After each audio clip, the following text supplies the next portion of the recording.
কৈছে যে বিজেপিক ভোট প্ৰদান কৰিলেহে আপুনি ফ্ৰী মিঠাতেল দিব। এই চাওক আমি এতিয়া কিমানটা মিঠাতেল কিনিছো, আমাৰ পইচা আছে।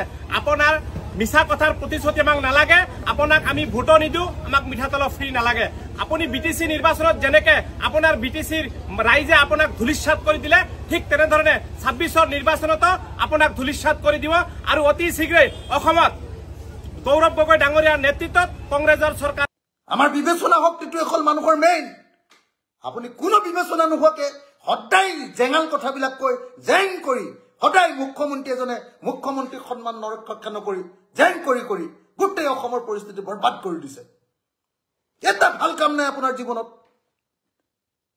এনেই হুলস্থুল কৰি থাকে বোলে মই বিৰাট উন্নয়ন কৰিছো। কিহৰ আপুনি ঘেণ্টা উন্নয়ন কৰিছে? নমস্কাৰ বন্ধুসকল, বাক্সা কাৰাগাৰত চেমকানু মহন্ত আৰু 5 গৰাকীক সিদ্ধাৰ্থ শৰ্মাক থানালৈ লৈ অনা হৈছিল। কিন্তু ইমান যে যুদ্ধ লাগিলে কিয়? বাক্সাত মানে মানুহ নাই বুলি ভাবিছিল নেকি? আছে, সকলো এই অসমত জুবিন দাক ভাল পোৱা সব আছে। এই অসমত যে নাই যে কোনোবা ডিষ্ট্ৰিক্টত জুবিনক ভাল পোৱা নাই, সেই ডিষ্ট্ৰিক্টত লৈ যাম, সেই ডিষ্ট্ৰিক্টত চেমকানু মহন্ত আৰু ইয়াক ঠাণ্ডা কৰি থ'ম, এনেকুৱা নহয়। সকলো ডিষ্ট্ৰিক্টত হওক, সকলো জাগাতে হওক, জুবিন দাক ভাল পোৱা এই অসমত কোনো নাই, সকলোৱে ভাল পায়। ঠিক তেনেদৰে কালি এনেকুৱা এটা যুদ্ধ হৈছিল বোলে। দীপক টাইটেল কি আছিল? দীপক মেথি, তাৰো এটা গুলি বোলে লাগিছে, এতিয়া হস্পিটেল আছে। ঠিক আছে বাৰু, আমি কিমান মানুহক আৰু আঘাত দিম, কিয়নো আমাক সোনকালে ন্যায় লাগিব। ইমান ন্যায় বিচাৰি বিচাৰি কোনোবা গ্ৰেপ্তাৰ হ'ব লাগিলে, ভিক্টৰ দাস ডাঙৰীয়াই গ্ৰেপ্তাৰ হ'ব লাগিলে, আৰু কোনোবা গুলি খালে, শিলগুটি পাথৰ গাঁতত পৰিলে, আৰু কিমান লাগিব, কিমান যুঁজিব লাগিব আমি জুবিনদাৰ কাৰণে, কিমান ন্যায়ৰ বাবে চিঞৰি থাকিব লাগিব। সেইকাৰণে কৈছোঁ, মাননীয় অসমৰ মুখ্যমন্ত্ৰী মহোদয়, আপুনি সোনকালে দি দিয়ক ন্যায়টো, আৰু ৰাইজৰ ৰজাসকল সকলো পাব্লিকক অলপ চাইলেণ্টত থাকিব দিয়ক ন্যায়টো দি কিনে। নহ'লে আমি ৰাইজৰ ৰজাসকলে যেতিয়ালৈকে ন্যায় নাপাওঁ, চাইলেণ্ট হয় আমি থাকিব নোৱাৰিম। সদায় চিঞৰিম আমি, ন্যায় ন্যায় ন্যায়, জাষ্টিছ ফৰ জুবিন গাৰ্গ, আমি সদায় চিঞৰিম। এতিয়া জুবিন দাৰ আত্মাও শান্তি পোৱা নাই, আমি ন্যায় দিব নোৱাৰিলে। ঠিক আছে, আমাৰ সকলো ৰাইজৰ ৰজাসকলে কি কয় চিঞৰি আছে আপোনালোকে চাই ল'ব পোনপ্ৰথমে। আৰু অখিল গগৈ ডাঙৰীয়া, আমাৰ সন্মানীয় অখিল গগৈ ডাঙৰীয়া কি ক'লে, CM ছাৰক মানে হেমন্ত মামাক কি ক'লে আপোনালোকে চাই ল'ব। মোৰ চেনেলত প্ৰথমবাৰ স্বাগতম জনালোঁ। যদি চেনেলত প্ৰথমবাৰ আহিছে, ছাবস্ক্ৰাইব কৰি ল'ব আৰু কমেণ্ট কৰিব নাপাহৰিব। জলদিকৈ আপোনালোকে জাষ্টিছ ফৰ জুবিন গাৰ্গ লিখি দিব, হেছটেগ মাৰি লিখি দিব, যাতে অসমৰ টপ নাম্বাৰ 1 এই হেছটেগটো আমাৰ চলে। ঠিক আছে, এতিয়া ছাবস্ক্ৰাইব কৰি ল'ব যদি নতুনবাৰ আহিছে চেনেলটো, আৰু লাইক কৰি দিব। চাই যোৱা ভিডিঅ'টো।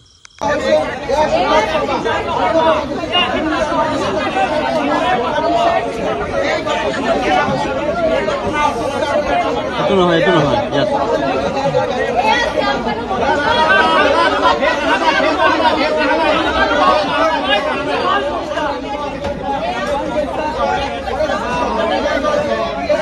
তেওঁ যিহেতুকু ছিংগাপুৰৰ চিটিজেন, তেওঁ ইণ্ডিয়ান চিটিজেন নহয়, বাকীসকল ইণ্ডিয়ান চিটিজেন। তেওঁৰ ক্ষেত্ৰত কথাটো অলপ বেলেগ। তেওঁ আহিবলৈ ইচ্ছা কৰিছে, গতিকে আমি তেওঁকো মাতিছোঁ। মই আশা কৰিছোঁ তেওঁ আহিব।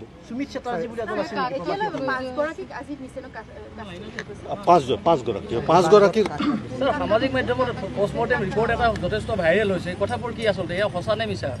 যিটো তথাকথিত পষ্টমৰ্টেম ৰিপৰ্টৰ কথা আপুনি কৈছে, যিটো ছ'চিয়েল মিডিয়াত ওলাইছে, সেইটো এটা অথেণ্টিক সত্য পষ্টমৰ্টেম ৰিপৰ্ট নহয়।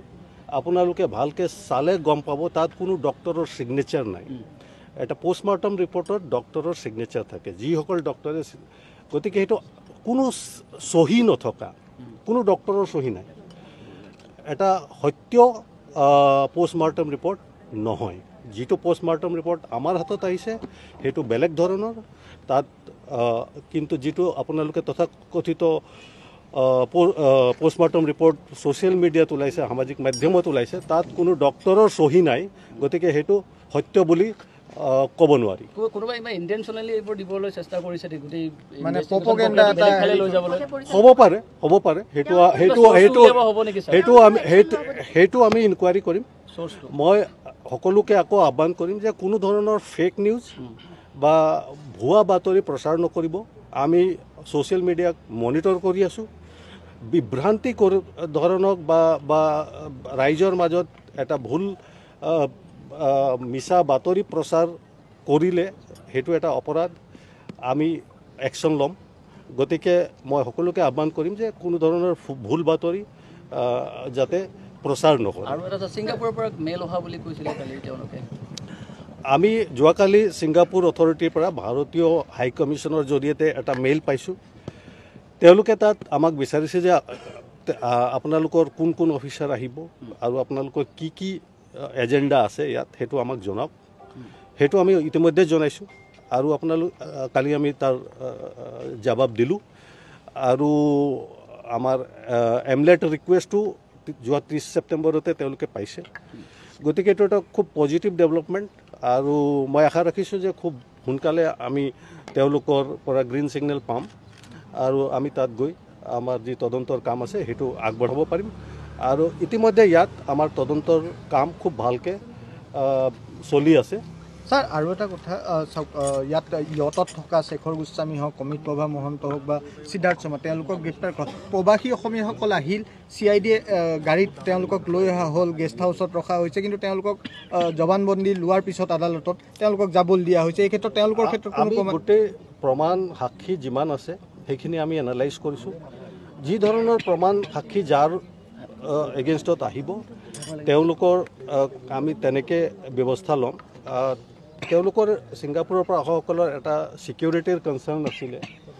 যদি কাৰোবাৰ লগত কিবা এটা অপ্ৰীতিকৰ ঘটনা হ'ল হয়, বাকীসকল হয়তো নাহিলে হয়, আৰু যদি নাহিলে হয় তেতিয়া প্ৰক্ৰিয়াটো অলপ জটিল হৈ গ'ল হয়। আমি তেওঁলোকক আনিবলৈ যাওঁতে তেতিয়া দেৰি হ'ল হয় আৰু আমাৰ তদন্ত প্ৰতিক্ৰিয়াটো বাধাগ্ৰস্ত হ'ল হয়। আমাৰ বিবেচনা শক্তিটো এখন মানুহৰ মেইন। আপুনি কোনো বিবেচনা নোহোৱাকে সদায় জেঙাল কথাবিলাক কৈ জেং কৰি সদায় মুখ্যমন্ত্ৰী এজনে মুখ্যমন্ত্ৰীৰ সন্মান নৰক্ষা নকৰি জেং কৰি কৰি গোটেই অসমৰ পৰিস্থিতি বৰবাদ কৰি দিছে। এটা ভাল কাম নাই আপোনাৰ জীৱনত। এনেই হুলস্থুল কৰি থাকে বোলে মই বিৰাট উন্নয়ন কৰিছো। কিহৰ আপুনি ঘেণ্টা উন্নয়ন কৰিছে? কি উন্নয়ন কৰিছে আপুনি কওক? কি উন্নয়ন কৰিছে আপুনি? অভাৰব্ৰিজ কেইখনমান বনাইছে আৰু মথাউৰি কেইটামান বনাইছে, আৰু তাতকে কি হৈছে আপুনি কওকচোন? আপোনাৰ দিনত কি হৈছে কওক? জনগণৰ উন্নতি হা? প্ৰত্যেক দিনাই আপুনি সংবিধান হাতত তুলি লয়, আইন নিজৰ হাতত তুলি লয়, ভুৱা এনকাউণ্টাৰ কৰে, ধৰ্মৰ ভিত্তিত কাজিয়া লগাব খোজে, ধৰ্মৰ ভিত্তিত সদায় মানুহৰ মাজত উত্তেজনা বিয়পাই দিয়ে, সাম্প্ৰদায়িক কথা-বাৰ্তা 24 ঘণ্টা, কাকো শান্তিত থাকিব নিদিয়ে আপুনি।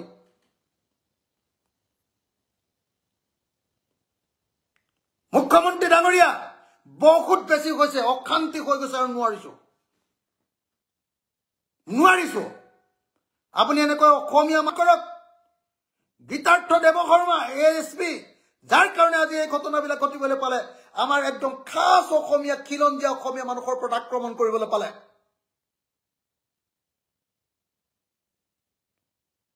মেধি কলিতা মানুহ, বড়ো মানুহ, এইবিলাক মানুহৰ ওপৰত আপোনালোকে আক্ৰমণ কৰিবলৈ পালে। বৰ খিলঞ্জীয়া কৈ থাকে। আজি চব খিলঞ্জীয়া কেলে কোবালে আপুনি? ধেমালি পাইছে আপুনি? এইটো কেনেকে হ'ব আপুনি কওক? আপোনাৰ মুখখন প্ৰথম কথা বন্ধ কৰক, চিলাই দি দিয়ক। আপুনি মুখ্যমন্ত্ৰী হোৱাৰ যোগ্য মানুহ নহয়। আপোনাৰ মুখখন চেল বেলিয়া। আপোনাৰ মুখখনৰ কাৰণে গোটেই অসমত অশান্তিৰ সৃষ্টি হৈছে। নাম্বাৰ 1। নাম্বাৰ 2, আপুনি গৃহ বিভাগ চলোৱাত ব্যৰ্থ হৈছে। আপোনাৰ মনটো যিহেতু বেয়া, সাম্প্ৰদায়িক, 2 নম্বৰী আৰু প্ৰতিশোধ পৰায়ণ, সেইকাৰণে আপোনাৰ গৃহ বিভাগে কোনো ভাল কাম কৰিব নোৱাৰে। লাষ্টত গৈ এনেকুৱা অদৰকাৰী কাম এটা কৰি জনতাৰ ওপৰত আক্ৰমণ কৰি দিয়ে। গীতাৰ্থ দেৱশৰ্মাক লগে লগে আপুনি ছাছপেণ্ড কৰক, লগে কেছ দিয়ক, তেওঁৰ ওপৰত ক্ৰিমিনেল কেছ দি তেওঁৰ ওপৰত বিচাৰ আৰম্ভ কৰক আপুনি। এইটো নহ'ব নহয় এনেকে। আৰে জুবিন গাৰ্গৰ ন্যায় বিচাৰিলে মানুহক পিটে নেকি ঠিকেইতো মানুহেতো ঠিকেই মানে আপোনাৰ এই কি কয় শ্যামকানু মহন্ত যাক অভিযুক্ত বুলি ভাবিছে যাক দুখী বুলি ভাবিছে মানুহে যায় আকৌ এইটো কি সিদ্ধাৰ্থ শৰ্মা যাক দুখী বুলি ভাবিছে তেওঁলোকৰ অঞ্চললৈ গৈছে প্ৰতিবাদ কৰিবই প্ৰতিবাদ কৰিলে কেনেকৈ প্ৰতিবাদকাৰীক কেনেকৈ চম্ভালিব লাগে সেই কথাটো নজনাৰ কি বিভাগ এটো কি পুলিচ কি গৃহ বিভাগ কি মুখ্যমন্ত্ৰী আপুনি মানুহক চম্ভালিব নাজানে আপুনি আগতে বহু দিনৰ আগতে ঠিক কৰি থৈছে যে সেইখন জেললৈ নিব সেইখন জেললৈ নিবৰ কাৰণে আপুনি আগতে কিয় প্ৰস্তুতি চলোৱা নাছিলে যে মানুহ ওলাব পাৰে সাইডে সাইডে কি দিব লাগিব তাৰ ব্যৱস্থা কিয় কৰি থোৱা নাছিল আপুনি আৰু মইতো দেখিছো এতিয়া টিভি বিলাকত আৰু মোৰ সাংবাদিকসকল স্থানীয় সাংবাদিকে কৈছে যে মানুহৰ গাত দুখ নাই না মানুহে বোলে একদম শান্তিপূৰ্ণভাৱে ৰাস্তাত প্ৰতিবাদ কৰি আছিল এই মানুহটোৱে গীতাৰ্থ দেৱ শৰ্মা বুলি পুলিচটোৱে গৈ বোলে পিটন দি দিলে তাৰ কাৰণে মানুহবিলাক গুটে হুলস্থুল হ'ল তাৰ পিছতে বোলে শিলগুটি মৰামৰি এতিয়া আপুনি মানুহক ক'ব নৰাজ্যবাদী আপুনি নৰাজ্যবাদী আপোনাৰ চৰকাৰ নৰাজ্যবাদী বিজেপি চৰকাৰ নৰাজ্যবাদী মানুহৰ ওপৰত এনেকৈ অতি সোনকালে আক্ৰমণ কৰা আপোনাৰ চৰকাৰখনৰ আটাইতকৈ ডাঙৰ নৰাজ্যবাদী শক্তি অসমৰ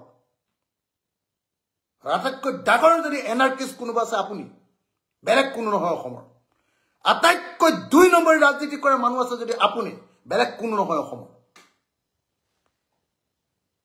দুৰ্ভাগ্যজনক ঘটনা মানুহক কেনেকৈ অত্যাচাৰ কৰে মানুহক কেনেকৈ মাৰপিট কৰে তাকো একেবাৰে খাটি অসমীয়া খিলঞ্জীয়া অসমীয়া মানুহ মেধি লিখা মানুহ বড়ো বসুমতাৰী লিখা মানুহ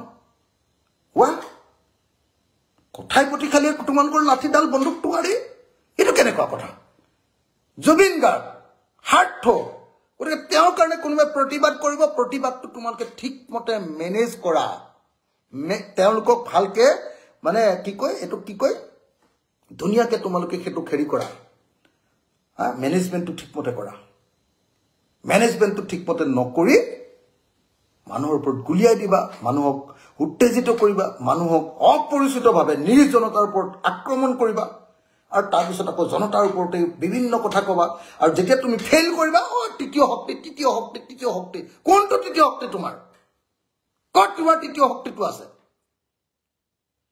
সাধাৰণ জনতা তৃতীয় শক্তি নেকি সাধাৰণ জনতা অসমৰ 1 নম্বৰ শক্তি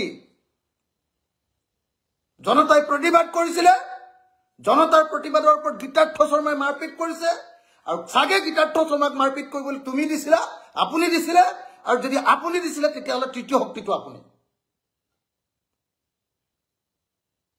এই ঘটনাৰ কাৰণে জগৰীয়া আপুনি আৰু আপুনি আজি বাস্কা জিলাৰ কাৰাগাৰৰ সন্মুখত হোৱা ঘটনাৰ কাৰণে জগৰীয়া হিমন্ত বিশ্ব শৰ্মা আৰু হিমন্ত বিশ্ব শৰ্মা আন কোনো নহয় মই অতি সোনকালে গীতাৰ্থ দেৱ শৰ্মাক সাসপেন্ড কৰিবৰ কাৰণে তেওঁৰ ওপৰত ক্ৰিমিনেল গোচৰ তৰিবৰ কাৰণে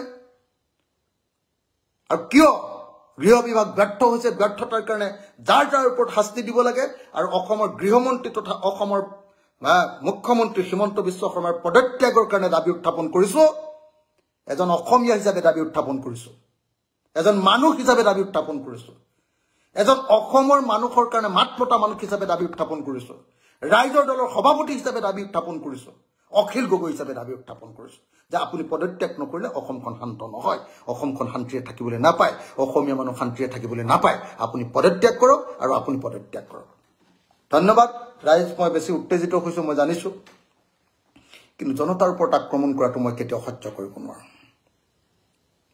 আৰু জনতাক এনে দোষাৰোপ কৰাটো মই কেতিয়াও সহ্য কৰিব নোৱাৰো দেখা পালে মাননীয় সন্মানীয় আমাৰ অখিল গগৈ ডাঙৰীয়াই কিমান যে ভাল কথা ক'লে এতিয়া ন্যায়ৰ বাবে সকলো চিঞৰি যাব আৰু কমেণ্ট কৰি জনাব justice for Zubeen Garg hashtag মাৰি লিখি দিব সকলোৱে এতিয়া দেখা পাইছা ন্যায়ৰ বাবে আৰু আমি কি দেখিব পাম কি দেখি যাম কাৰ মৃত্যু হ'ব কাৰ কিবা হ'ব সেইটো আমি নিবিচাৰোঁ গৰিমা বৌৱে লিখি দিছে ফেচবুকত মোৰ হাজবেণ্ডক এনেকুৱা এটা হ'ল মই কাকো এনেকুৱা মৃত্যুৰ আশাটোত মই হ'ব নিবিচাৰোঁ এনেকুৱা এটা লিখি দিছে সেইটো দেখি যে মানে এতিয়ালৈকে ন্যায় দিব পৰা নাই আজি 28 1 মান্থ হ'বলৈ কেইদিন আছে এইটো ভাবি লওক অলপ 1 মান্থ হ'ব গৈ আছে কেতিয়াও ন্যায় পোৱা নাই আমি ইয়াৰ তাৰপিছত কি ক'ব CM আমাৰ মামাই আমাৰ জাষ্ট নাও লাইভ আহিছে আপোনালোকে চাই ল'ব মই এটা আপডেট হয় আৰু এটা দি আছোঁ ঠিক আছে বাৰু চেনেলটো সাবস্ক্ৰাইব কৰি দিয়ক লাইক কৰি দিয়ক আৰু শ্বেয়াৰ কৰি দিয়ক ভিডিঅ'টো নেক্সট ভিডিঅ'ত লগ পাম ধন্যবাদ